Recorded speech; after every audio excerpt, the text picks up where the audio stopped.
अस्सलामुअलैकुम व्यूअर्स, मैं हूं आपका होस्ट तौकीर आफ्ताब और आप देख रहे हैं मेरा YouTube channel conceptual maths with Tauqeer Aftab.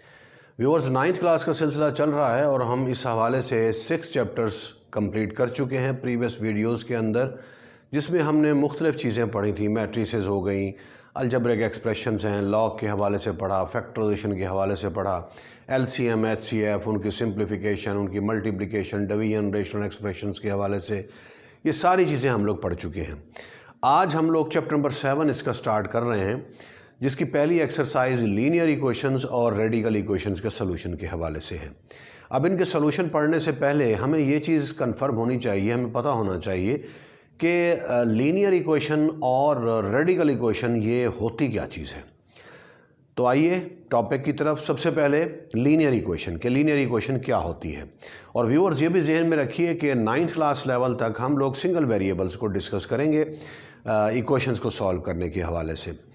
तो मैंने यहाँ पे ऑलरेडी डेफिनेशंस लिख दी हैं ताकि लिखने में टाइम वेस्ट ना हो। मैं जस्ट इनको क्लियर करा रहा हूँ, समझाने की कोशिश करूँगा कि ये हमें क्या बताने की कोशिश कर रहा है कि लीनियर इक्वेशन क्या होती है और रेडिकल इक्वेशन क्या होती है। सबसे पहले लीनियर इक्वेशन, डेफिनेशन में लिखा है a linear equation in one variable. Linear equation एक वेरिएबल के अंदर वो क्या होती है, इज एन इक्वेशन, वो एक इक्वेशन होती है ऑफ द फॉर्म, जो कि इस फॉर्म में होगी ax + b = 0। इसमें जहन में रखिए जो x है दिस इज़ वेरिएबल, a और b ये दो कांस्टेंट्स हैं और रियल नंबर्स हो सकते हैं। a और b कुछ भी हो सकता है, कोई से भी रियल नंबर्स, पॉइंट में भी हो सकते हैं, नेगेटिव भी हो सकता है, ये अपना इर्रेशनल नंबर्स भी हो सकते हैं, ये रेशनल नंबर्स भी हो सकते हैं, ये फ्रैक्शन भी हो सकती है, कुछ भी हो सकता है। तो आगे लिखा है वेयर a व b belongs to r, it means that a और b ये दोनों रियल नंबर्स हैं and a is not equal to 0। a is not equal to 0 का मतलब है कि a 0 के इक्वल नहीं हो सकता, क्योंकि अगर a 0 के इक्वल हो जाए तो हमारे पास ये जो टर्म है ax this must be equal to 0, ये भी 0 के इक्वल होगी। और जब ये 0 के इक्वल होगी तो इसका मतलब इक्वेशन ही हमारे पास ख़त्म होगी। b = 0 आ गया तो हम उसे क्या सॉल्व करेंगे, कोई वेरिएबल ही नहीं है तो हम उसे सॉल्व ही नहीं कर सकते। तो इसलिए ये कंडीशन इसमें लाजमी है कि अगर a 0 के इक्वल नहीं होगा तब जाकर ये हमारे पास एक लीनियर इक्वेशन बन जाती है। तो लीनियर इक्वेशन क्या होती है, जिसमें x की मैक्सिमम पावर 1 होगी। अब देखें इसमें x की पावर क्या है, 1 है, और उसकी फॉर्म कौन सी बनेगी, ax + b = 0। तो लीनियर इक्वेशन क्या हुई, जो कि इस फॉर्म में हो ax + b = 0, और दूसरा x की जो मैक्सिमम पावर है वो 1 हो। इसमें जाहिर आप देख सकते हैं कि x की मैक्सिमम पावर 1 है। आगे मैंने एक एग्जांपल भी लिखी है, 7x + 3 = 0। इसमें a = 7 है, b = 3 है। ओके, तो ये हमारे पास एक लीनियर इक्वेशन हो गई। इसके बाद है रेडिकल इक्वेशन। रेडिकल इक्वेशन क्या होती है, ये एक ऐसी इक्वेशन होती है जिसके अंदर जो वेरिएबल हम यूज़ कर रहे हैं, चाहे वो x है, चाहे y है, चाहे z है, जो भी है, ये जहन में रखिए कि होगा सिंगल वेरिएबल 9th क्लास तक। ठीक है, 9th से ऑनवर्ड जब हम बड़ी क्लास में जाएंगे तो फिर डबल वेरिएबल भी आने के चांसेस हैं। एनी हाउ, इसमें हमारे पास सिंगल वेरिएबल है और साथ में ये कंडीशन है जो वेरिएबल होगा वो रेडिकल साइन के अंदर होगा। अब रेडिकल साइन क्या होता है, ये स्क्वायर रूट का साइन। ज़रूरी नहीं कि ये स्क्वायर रूट हो, ये क्यूब रूट भी हो सकता है, ये फोर्थ रूट भी हो सकता है, बस ये रेडिकल साइन होना ज़रूरी है और वेरिएबल का इस साइन के अंदर होना ज़रूरी है। तो अब डेफिनेशन क्या है, an equation in which the variable is under radical, ये वाला मतलब radical sign is called radical equation. तो ऐसी इक्वेशन जिसमें वेरिएबल रेडिकल साइन के अंदर लिखा हुआ होगा, ऐसी इक्वेशन को हम कहते हैं कि ये रेडिकल इक्वेशन है। आगे एग्जांपल लिखी है 2x - 3 square root is equal to 7। ये एक रेडिकल इक्वेशन की एग्जांपल है। इसके बाद स्टूडेंट्स एक और छोटा सा एक डेफिनेशन है एक्सट्रानियस रूट। एक्सट्रानियस रूट की डेफिनेशन ये है, सबसे पहले तो ये पता होना चाहिए कि रूट्स क्या होती हैं। रूट्स जो है बेसिकली हम सोल्यूशन सेट को कहते हैं, जो आंसर हमारे पास निकलता है जब हम किसी इक्वेशन को सॉल्व करते हैं तो उसी क्वेश्चन को सॉल्व करने के बाद x की हमारे पास जो भी वैल्यूज़ आती हैं, x की वैल्यूज़ जो हैं वो डिफरेंट हो सकती हैं, एक भी हो सकती है, दो भी हो सकती है, तीन भी हो सकती हैं। वैसे जो हम लीनियर इक्वेशन पढ़ रहे हैं इसमें x की वैल्यू हमेशा एक आती है। हाँ, जो रेडिकल इक्वेशन है वहाँ पर दो वैल्यूज़ भी आने के चांसेस हो सकते हैं, क्योंकि उसके अंदर क्या होता है कि स्क्वायर रूट को साइन करने को सॉल्व करने के लिए, उसको ख़त्म करने के लिए हमें स्क्वायर लेना पड़ता है और हमारे पास क्वाड्रेटिक इक्वेशन आने के चांसेस होते हैं। तो एनी हो, क्वाड्रेटिक इक्वेशन खैर हम लोग 10th क्लास में पढ़ेंगे, तो उस तरफ मैं नहीं जा रहा। मैं फ़िलहाल ये आपको बताने की कोशिश कर रहा हूँ कि इक्वेशन सॉल्व करने के बाद हमारे पास जो आंसर आता है उस आंसर के लिए ये ज़रूरी होता है कि वो गिवन इक्वेशन को सेटिस्फाई करे। सेटिस्फाई करने से क्या मुराद होगा कि जो भी हमारे पास x की वैल्यू आई है, अगर उस x की वैल्यू को हम ओरिजिनल इक्वेशन के अंदर पुट कर दें तो इक्वेशन सेटिस्फाई हो जाए। फॉर एग्जांपल जैसे ये है 7x + 3 = 0। अगर इस इक्वेशन को सॉल्व किया जाए तो x की जो भी वैल्यू आती है, वैसे -3/7 आएगा, ठीक है, x की जो भी वैल्यू आती है अगर उस वैल्यू को हम x की जगह पर पुट करें तो हमारा आंसर क्या आना चाहिए, 0 आना चाहिए, ठीक है। तो वो तो उसका आंसर होता है, उसे हम रूट कहते हैं। बाज़ औक़ात हमारे पास ऐसा भी होता है कि जो हमारे पास रूट निकलती है उसको जब हम इक्वेशन के अंदर पुट करेंगे तो इक्वेशन सेटिस्फाई नहीं होती। ऐसा कब होता है? ऐसा जो क्वेश्चंस आएंगे उनके अंदर हम देखेंगे कि ऐसा जो है किस तरह से होता है, ठीक है। इक्वेशन सॉल्व की, उसका जो आंसर आया उसको जब हमने इक्वेशन के अंदर पुट किया तो हमारा जो आंसर है जो वो इक्वेशन को सेटिस्फाई नहीं करता। तो ऐसी रूट्स जो ओरिजिनल इक्वेशन को सेटिस्फाई नहीं करती उनको हम कहते हैं कि ये एक्सट्रानियस रूट है। तो डेफिनेशन देखिए, the roots which do not satisfy the equation are called extraneous root. मतलब ऐसी रूट्स जो इक्वेशन को सेटिस्फाई नहीं करती उन्हें हम क्या कहते हैं, एक्सट्रानियस रूट कहते हैं। तो स्टूडेंट्स ये थी हमारी 3 डेफिनेशन एक्सरसाइज 7.1 से पहले। तो आइए अब एक्सरसाइज के क्वेश्चन की तरफ। आज मैं इसके 2 क्वेश्चंस कराऊंगा, पहला और तीसरा। ये पार्ट्स हैं, फर्स्ट क्वेश्चन के 2 पार्ट्स में करा रहा हूँ, फर्स्ट पार्ट और थर्ड पार्ट। सेकेंड पार्ट आपने खुद से ट्राई करना है। तो आइए देखिए, स्टेटमेंट है 2/3x - 1/2x = x + 1/6। अब ये हमारे पास एक लीनियर इक्वेशन है। क्यों? क्योंकि इसमें x की जो मैक्सिमम पावर है वो 1 है। गो के ये इस फॉर्म में नहीं है, लेकिन हम इस इक्वेशन को इस फॉर्म में कन्वर्ट कर सकते हैं, ठीक है।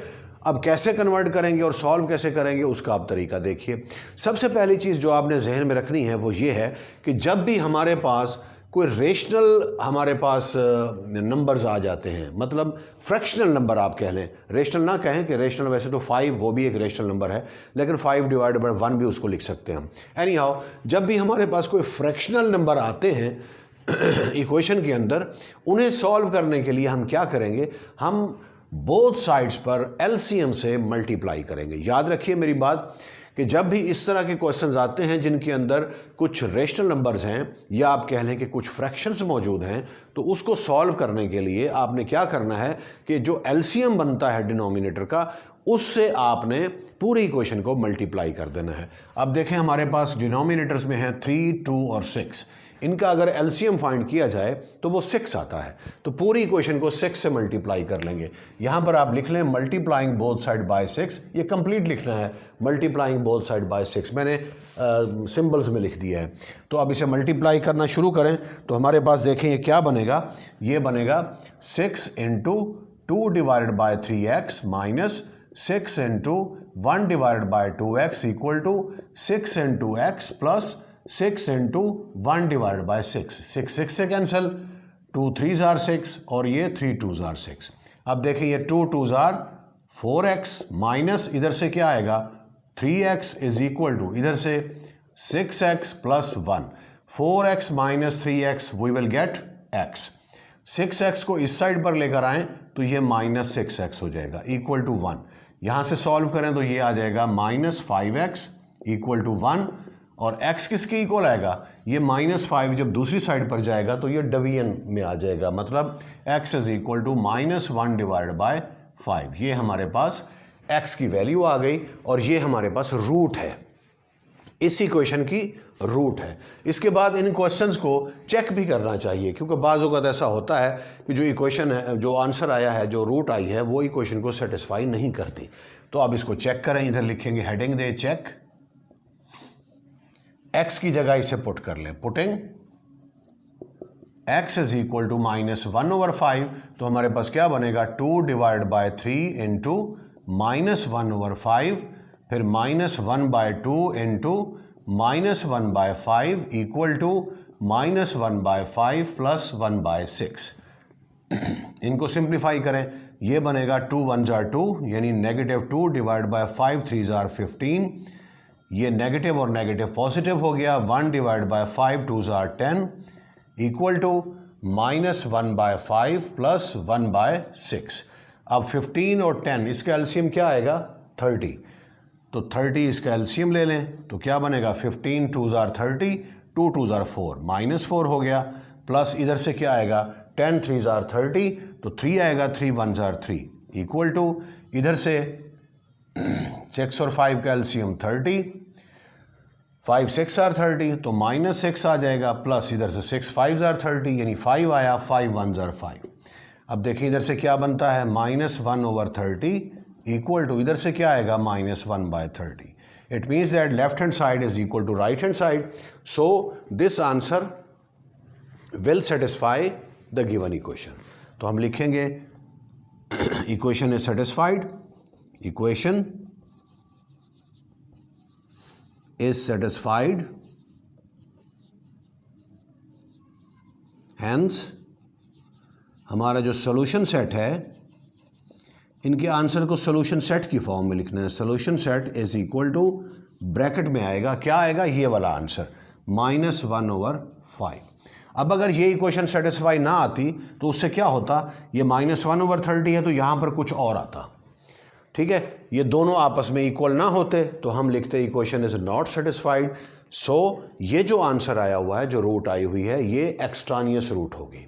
ओके, अब देखिए इसका थर्ड पार्ट को भी आपने वैसे ही सॉल्व करना है। हम क्या करेंगे कि सबसे पहले तो ब्रैकेट्स को आप सॉल्व कर लें, 1/2 इन दोनों से मल्टीप्लाई होगा, वी विल गेट 1/2x, या आप कह सकते हैं कि x/2 माइनस यहाँ से 1/6 2 जार 12 हो जाएगा, प्लस 2/3 इक्वल टू 5/6, प्लस ये 1/3 अंदर मल्टीप्लाई होगा तो ये 3 2 जार 6 हो गया, और माइनस ये 3 3 से कैंसिल हो जाएगा, -x आ जाएगा।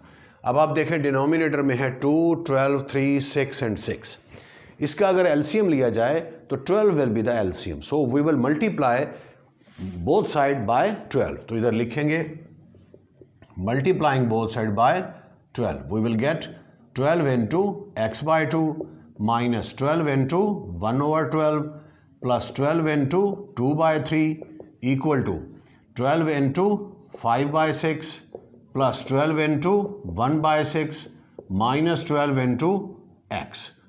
ओके, आप देखें सिंप्लीफाई करें, 2 6 आर 12, 12 12 से कैंसिल, 3 4 आर 12, 6 2 आर 12, 6 2 आर 12, तो क्या बनेगा ये 6x -1 4 2 जार 8 इक्वल टू इधर से आएगा 2 5 जार 10 प्लस 2 और माइनस ये 12x।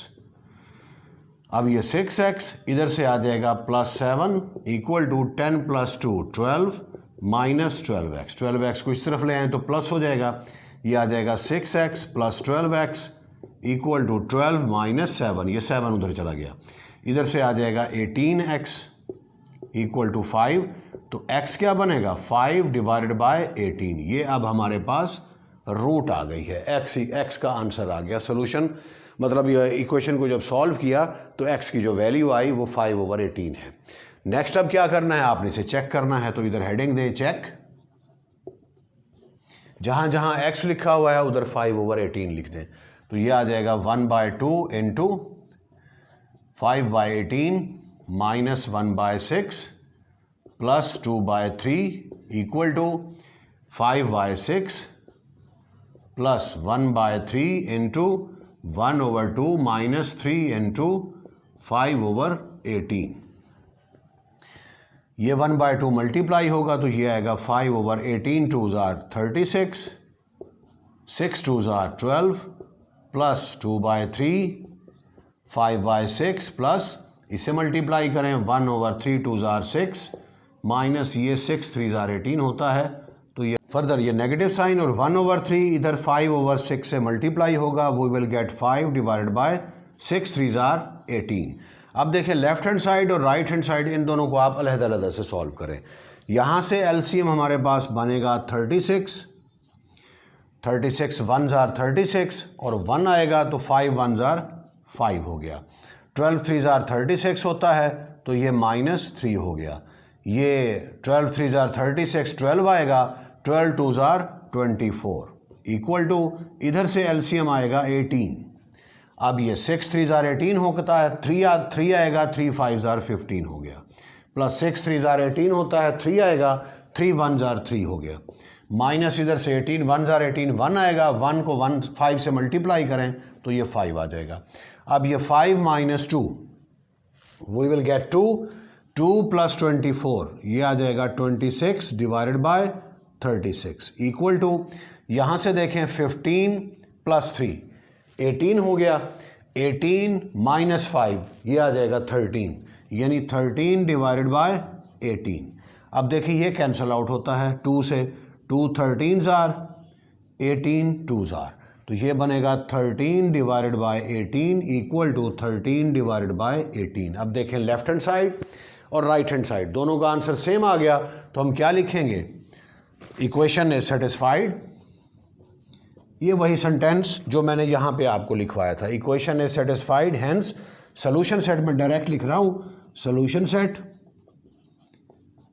इक्वल टू ये जो हमारा x की वैल्यू आई थी ब्रैकेट के अंदर लिखेंगे 5 डिवाइडेड बाय 18, ये हमारा आंसर होगा।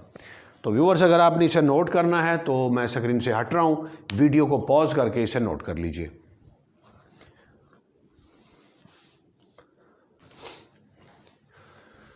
तो व्यूअर्स ये था हमारा आज का लेक्चर। उम्मीद है कि आपको ये समझ आया होगा और वीडियो अच्छी लगी होगी। अगर आपको ये समझ आया है और वीडियो भी अच्छी लगी है तो मेरी वीडियो को ज़रूर लाइक कीजिए, साथ ही मेरे चैनल को सब्सक्राइब भी कीजिए और मेरा मैसेज अपने दोस्तों तक भी पहुंचाएं कि इंशाल्लाह 9th के बाद हम लोग 10th फर्स्ट ईयर और सेकेंड ईयर को ऐसे ही ग्रेजुअली ईच एंड एवरीथिंग देखने की और समझने की भरपूर कोशिश करेंगे।